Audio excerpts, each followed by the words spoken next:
Hello guys, আমাদের চ্যানেলে আপনাকে স্বাগত। আজকের ভিডিওটি দারুণ একটি ইন্টারেস্টিং ভিডিও হতে চলেছে, কারণ আজকে আমি নিয়ে এসেছি একটি কোম্পানি ফিটেড সাবউফার, যেটা শুধু কম্পিটিশনের জন্য নিয়ে এসেছি। এই ভিডিওতে এই বেসটির ফুল রিভিউ করব এবং এই বেসটিকে আমরা কোন এমপ্লিফায়ার দিয়ে রানিং করাবো সেটা নিয়ে আলোচনা করব এবং এর অ্যাপ্রক্স প্রাইস নিয়ে কথা বলবো। তাই ভিডিওটি স্কিপ না করে পুরোটা দেখতে থাকুন এবং ভিডিওটি শুরু করার আগে চ্যানেলে যদি নতুন হয়ে থাকেন তাহলে চ্যানেলটিকে সাবস্ক্রাইব করে বেল আইকনটি প্রেস করুন। তো চলো গাইস, দেরি না করে ভিডিওটি শুরু করা যাক। আজকের বেসটি পোপ প্রফেশনাল কোম্পানির একটি 24 ইঞ্চি ব্যাস। এর মডেল নম্বর হচ্ছে GL24B। এটি একটি হর্ন লোডেড সাবউফার। এর আরএমএস পাওয়ার হচ্ছে 3000 ওয়াট। এর ফ্রিকোয়েন্সি রেসপন্স হচ্ছে 18 হর্স থেকে 190 হর্স পর্যন্ত। এসপিএল হচ্ছে 136 ডিবি। এটি একটি 8 ওহমসের সাবউফার।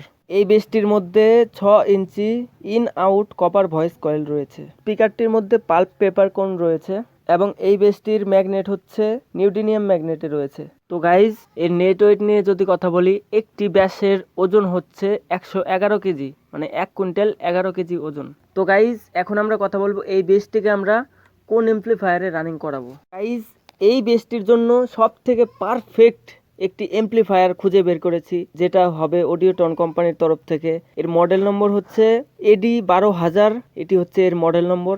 এই এমপ্লিফায়ারে আপনারা এক চ্যানেলে যদি একটা করে চালাতে চান তবুও চলবে, আবার যদি এক চ্যানেলে দুটো করে দিতে চান, একটা এমপ্লিফায়ারে যদি 4টা চালাতে চান তবুও চলবে। এই বেসটির জন্য এই এমপ্লিফায়ারটি সব থেকে পারফেক্ট হতে চলেছে আপনার জন্য। এই এমপ্লিফায়ার দিয়ে যদি এই বেসটিকে চালানো যায়, এমন লেভেলের প্রেসার দিবে আপনি ভাবতেও পারবেন না। তো গাইজ, এখন আমরা কথা বলবো এই বেসটির প্রাইস নিয়ে। তো এই বেসটির ফাইনাল প্রাইস তো আমাদের জানা নেই, কারণ অ্যাপ্রক্সিমেটলি একটা প্রাইস বলছি। তো এর অ্যাপ্রক্সিমেটলি প্রাইস হচ্ছে 1,10,000। এই ছিল আজকের ভিডিও। আজকের ভিডিওটি যদি পছন্দ হয়ে থাকে তাহলে ভিডিওটিকে লাইক, কমেন্ট, শেয়ার করুন। তো গাইজ, আজকের ভিডিওটি এই পর্যন্তই। আবার দেখা হবে নতুন কোনো ভিডিওর সাথে। ততক্ষণের জন্য জয় হিন্দ, জয় ভারত।